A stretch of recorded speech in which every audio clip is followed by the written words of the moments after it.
Hey, Dustin, I really appreciate your time today. Welcome to the podcast. Do you mind introducing yourself?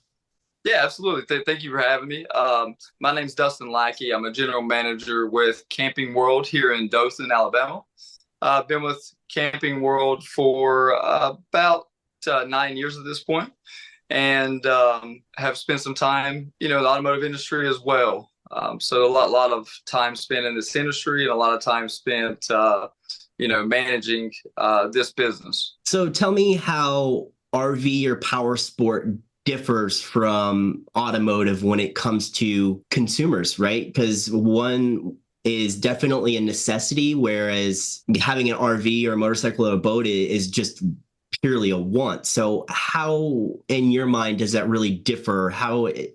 Does that change from attracting one customer base over another? Yeah, so you hit the nail right on the head, Brian, and it's totally different buying factors, totally different motivating factors for the customer. You got to have the mindset and that approach to know what perspective that your customers have, right, and tailor your approach to that. So for us, knowing it's a want, not a necessity, we really tailor our approach to set the stage for them to have fun. Setting the stage for the things that they can do that's going to achieve what they want to do. They want to have fun. They've got some disposable income, and they would like to use that to change their lives in a different ways. So that's what we really try and do. And it's a lot different from the needs buyer. From the consumers that you see come through the door, right? You were talking about having disposable income. Are you seeing just, let's talk about general demographics. Is there a specific group? Because a lot of times when you think of people out in campers, you think of my parents, right, who are retired and they have a camper. Is that myth still true? Or is it really kind of a mixture of everybody coming in who has the income, who just wants to spend time outdoors? Right. It really, and especially since the pandemic, right? I think that opened up a lot of folks' eyes to RVing and camping, and really the great and positive things that it can bring to you. With that being said, it's a very very rewarding, and we've really seen that it's not just your mom and dad anymore. It's a lot of folks my age, younger, folks that may not have ever owned a camper before, never really thought about going camp. Different stages of their lives, even. So that brings different challenges with getting lending and things of that nature. But it's great to see. And it's awesome to see the diversity in the market and where this RV business is really going with such a young push, and what the future holds for us. I would agree, right? I also want to kind of dispel this myth that camping is for older people. Right. My parents rented their first RV in 1996. At that point in time, I was 10 or 11 years old. We did a cross country trip. We went from Virginia to as far west as Arizona and back. We did all the major national parks, and it was one of the more memorable things that impressionable age for me, and something that I want to share with my family when they're old enough to really have that same impact. Yeah, that's it. I think, as if you have the opportunity to give those memories to your kids at a younger age, why not? Right? I think that's folks are really starting to realize that you don't have to wait until you're older in life, and I think it comes back to the affordability. Right here at Camping World, you can get a brand new RV for $13,999. Right, that equates to a payment of $150. A lot of folks don't realize that, and I think now you're seeing a lot more realize that, hey, we can get into this at a much more affordable price than we thought we could. And I think that's why you're seeing a lot of the push into a younger demographic now, for sure. You had also mentioned kind of the boom that the RV industry saw a couple of years ago, right? During COVID, there was a huge push for, like, during lockdown, people wanted to go outside and they saw that RVing is that avenue to do that. So can you kind of talk me through, what impacts that's had on the market long lasting, or, what does that look like for you as a GM at Camping World, are you still seeing that boom in interest, or is that kind of died down? So it's twofold, right? So we've seen the big boom initially, but it has tapered off. But with that being said, the impact is lasting in the fact that all those folks were exposed to camping. Even if they've sold since or moved on, that memory didn't go away, right? You just mentioned one that you had that you're carrying with you from decades ago, right? So Mm-hmm. that doesn't change. That passion doesn't change, and that interest doesn't change. And we are seeing that still in the market today. The widespread reach that it had definitely has stayed. Whether we've seen the results in sales, not quite, but I think we're reverting just back to kind of what's normal, and that's okay. Because that's what we're used to. And, it's really kind of given us an opportunity as a dealer to get back to the basics and rely on our training and relying on doing the right things as part of the sales process to earn the customer's business, as opposed to just being an order taker, kind of what COVID brought with it. So, it's definitely a change, but we're still seeing the lasting impacts, and they're wonderful impacts to see. Going back to COVID, right? My family was one of those companies. I found the VIN that I wanted with essentially a floor plan that I liked, and Right. ordered my trailer off the line. It hadn't been completed yet. There was one major feature that I wanted to make sure that it had. So when I was calling around, I made sure that they had that one, and I said, okay, take my deposit. And it was, another 60 days before it was even delivered. So yeah, I think that COVID kind of made everybody a little bit crazy to get outside. So one other thing that, especially here in Colorado, I don't know if it's so much there, but there's definitely a seasonality to RVing. So how does that impact your sales and service rhythms? Yeah. So for us, being in the RV market, it is very seasonal. Alabama, we are blessed to not have, we're somewhat protected from that, more so than some of our friends up north, right? But, we still face those challenges. What it does for us, though, from a business perspective, we really manage year over year and not month to month. And what I mean by that is you can't, because from month to month, it looks different. And you can't really judge month to month whether those are wins or losses. You really have to compare it year over year because of the seasonality and because of the trends, and you really get an accurate assessment of where you're at and where you're going. It's really lended to a year over year look, and that's really what we lean on for accurate numbers and accurate reporting and accurate forecasting. You had mentioned going back to basics from a sales perspective at the dealership. How has interest rates played in the role of whether or not someone is willing to and able to buy a trailer or an RV? It is a major challenge for us, for sure. And that's one of those kind of the ebbs and flows, right, of the economy. You're faced with the challenge of now where pricing is amazing on these RVs. The manufacturer discounts are super aggressive. The dealers are being super aggressive to earn the customer's business. But we have to, because we're in a situation where the interest rates, they've, have to work against them almost. There's a lot of folks that they are in the mindset of, we're going to wait till the rates drop unless we can just get a crazy deal. So that's really kind of where we're at in the business at this point is, until those rates come back down, we're being very aggressive because, we're still going to earn these customers' business. But it's created a challenge for sure. And we're excited to see where these interest rates go and the next Fed cut for sure. So back to kind of the interest rates and seeing a lot of incentives from dealers and seasonality. If someone was in the market to buy a new RV or trailer, when should they be going and looking to buy? Well, I mean, I'm going to recommend now. Now's the time to do it for the simple fact of you're going to get such a great deal now, pricing wise, that's an immediate return, right? Like you save that money today. That interest rate you're paying over 20 years, depending on how much you're financing, right? So you always have the opportunity to refinance down the road. That's a glorious thing. Because what that allows you to do is take advantage of the killer pricing right now. And then as soon as these rates drop, and the Fed's done cut once and it's coming again, you can play it by ear on that and refinance when the time comes and get the best of both worlds.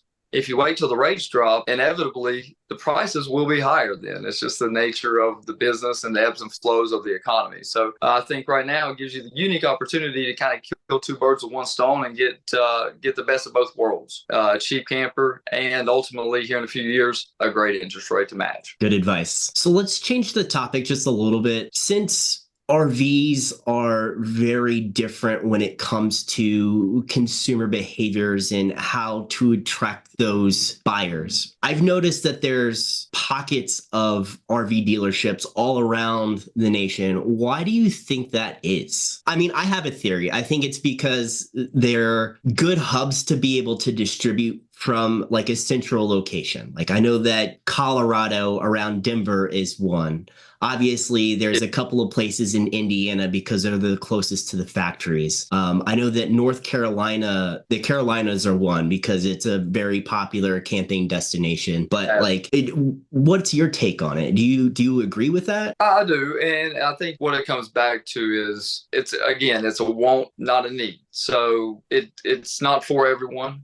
And with that being said, from a dealer's perspective, you really have to be profitable and to have long-term success, you have to have a customer base that you can tap into. Unfortunately, kind of the prerequisite to be profitable, you're seeing it a lot on the East Coast, a lot on the West Coast, not so much in the Midwest because there's not as many people. It's tough to be profitable for a dealer, if you're only selling to, say, 15 people a month. All customer base, it just makes it very tough to be competitive and to have long-term success. So that's why you see really the hubs being around the major cities or the major travel points where people will be coming through, because it's a game of how many people can you touch, right? Just like anything you're selling.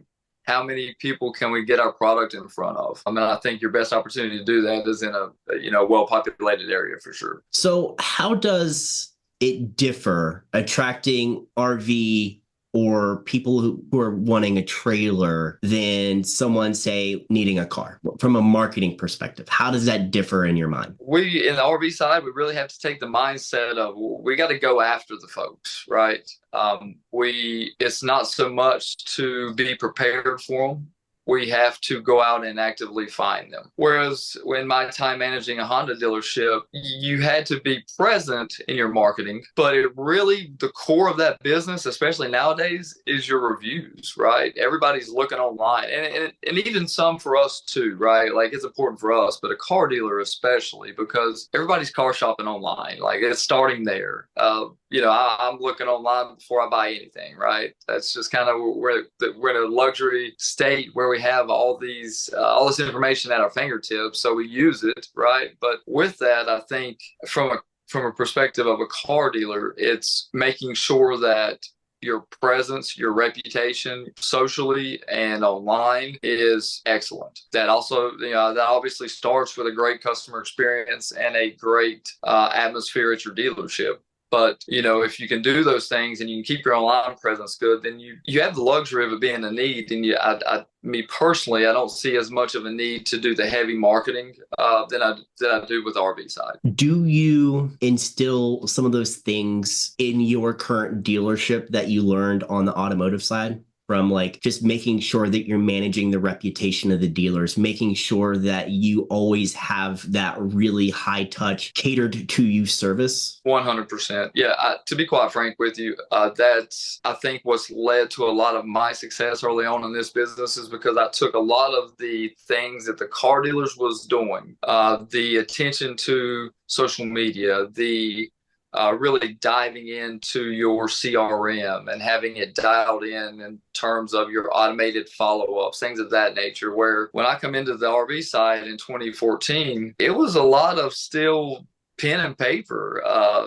lot of the old school way of doing things across the board, really. So, me bringing that mindset and Camping World as a whole, really having that forward-thinking mindset to instill a lot of those car dealership type things into our culture and into our business model has really accelerated our success tenfold. Do you think you'll continue to see that sort of trend of finding people who were successful on the automotive side coming over to be more in this high touch service industry of, RV or power sport? I do. Unfortunately for the car industry, they've really created a lot of hours.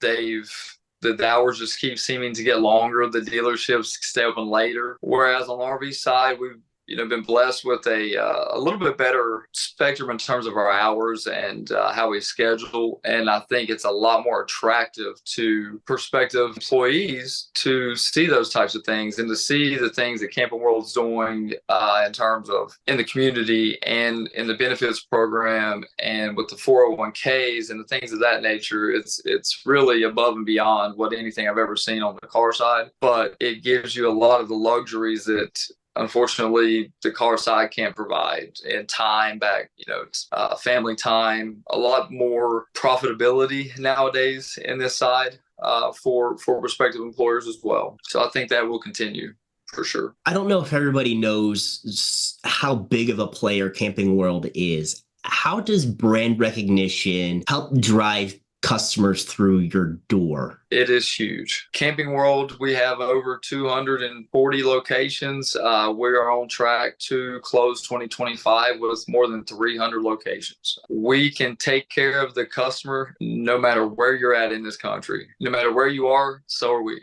right? So with that being said, I think it's allowed us to, really instill that instant trust with our customers that I don't think any other player in the RV side has been able to accomplish to this point. Because, knowing that no matter if I buy my camper in California or in New Hampshire and I travel anywhere across this great country, I'm going to have a Camping World very close by that can take care of me, that'll have all my information, that'll have all my warranty information, that'll have anything that I need to get me back on the road camping and enjoying my trip. And that's a pretty powerful thing. Camping is this really interesting community. All these people kind of come together around this thing that from an outsider's perspective looks crazy, but it's really not. And it's interesting how the community always kind of comes together to support you in your time of need, right? Like you mentioned that there's almost 300 dealerships now. Having that network as a consumer, as a camper is huge. But you had mentioned in 2025 and beyond. So what are some of the emerging trends you're seeing now that you think will continue 2025 and beyond? And what challenges are associated to those trends? Yeah, kind of to tag on what we talked about a little bit earlier, right? It's going younger. Folks are, 10 years ago, you saw a lot of motorhomes being bought. You've seen a lot of big heavy fifth wheels, where nowadays we're a lot more economically inclined, right? We're a lot greener, we're a lot more conscious of our resources and what we're what I'm putting back into the environment, things of that nature. So with that being said, we've really seen folks going smaller, going more economical, and what that's allowed to do is prices have dropped. That price point for a camper that's smaller is less expensive than the one that's 40 feet, right? So right. The barrier for entry has dropped because with smaller campers you're going to have a lower price, going to have a lower payment. So we're going to keep seeing new folks come into it in droves, and we're going to probably keep seeing it go smaller and more economical. And that's okay too, because it just means more people camping. And like you touched on just a moment ago, it's a very tight-knit community. And the more people we can include into that, the better. I think one of the trends that I'm really falling in love with is the organizations, the manufacturers of trailers who are kind of bucking the trend for layout, right? There's a couple of them out there right now that have just gone, they've kind of taken the same, blank canvas, but didn't put things in the same spot. And they've really, I think that they're going to really push the barrier for other manufacturers.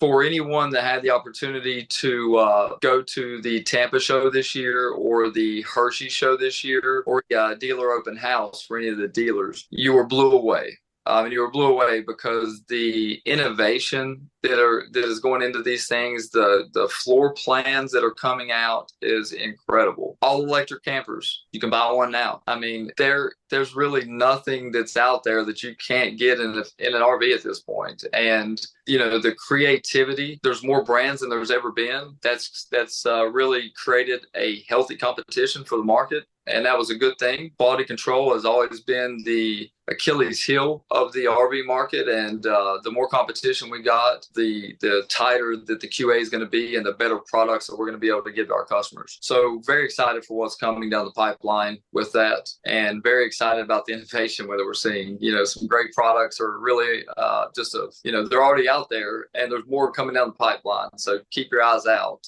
and there's some exciting things coming. Let's change the topic just a little bit. Let's talk about advice. And I've got two questions that are on the opposite end of the spectrum. The first one is, what advice would you give someone who's considering a career in automotive or RV sales? I think it's a wonderful career. I think for someone that may or may not have a college education, right? You can get into sales without a college education and can change your life. The thing I love about what I do is it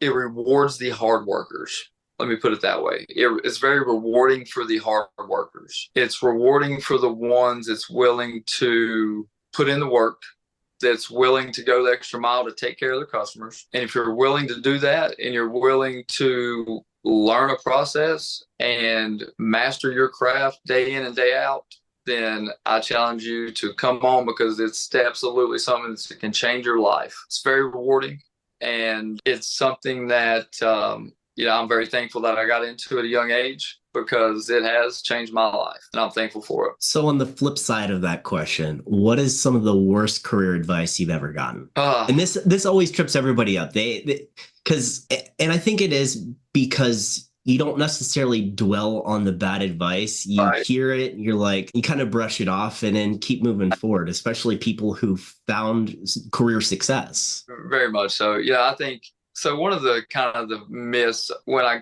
got into this business was everybody thought you had to make it all on one deal, right? It was really distasteful. How things were at that point. But, it's one of those things where if you keep working on something, you're going to get good at it, right? So if you keep working at your craft day in, day out, then it's going to be something that you're going to put a good product out there, and something you're going to be able to take and be proud of. Yeah, that it reminds me of a book that I'm slowly reading my way through. It's called The One Thing. Basically, it harps on finding the smallest possible thing to focus all of your attention on. And once you've mastered that one thing, all the things that are kind of connected to it will become quite easy. So for me, my one thing when it comes to sales is just making sure that I'm connecting with and following up with my leads, because it's the easiest thing to put off, but it's also the fastest way to get to yes. The backbone of a deal, right? It's the backbone of getting it from prospect to a sale is follow up, and not just follow up, but good follow up, right? Giving putting out there the good baked taglines that really gets responses back from your customers, and your action items that really get the responses from your customers. The powerful follow-up. All right. So here we are at the end of our podcast. This is when I give you 90 seconds to plug whatever it is that you're passionate about, whether it's a charity or Camping World or finding a mentor. But the next 90 seconds, the floor is yours. So right now, what I would like to plug, the Camping World in Asheville, North Carolina has that area from Hurricane Helene has experienced a tremendous devastation. That is my hometown. That's where I was born and raised, in that area, and still have a lot of family and friends in that area. So if anyone has winter coats, if there are any batteries, necessities, flashlights, things of that nature, they still need these things up there. And, they're taking donations at the Camping World in Asheville still currently. So please, if you guys can support them, you'd be supporting us, and we'd appreciate it. www.campingworld.com. Asheville. Awesome. Is there anything you can do to help that area? Please, please, please do. Dustin, I appreciate your time today. Sure. Been fantastic. I loved being able to geek out with someone about RVs and share a little bit more about my history in a trailer. Yes, sir. No, it's been a pleasure. Thank you so much, Brian, for having me on. Let me share some of my experiences, and hope you guys enjoyed it. Thank you so much.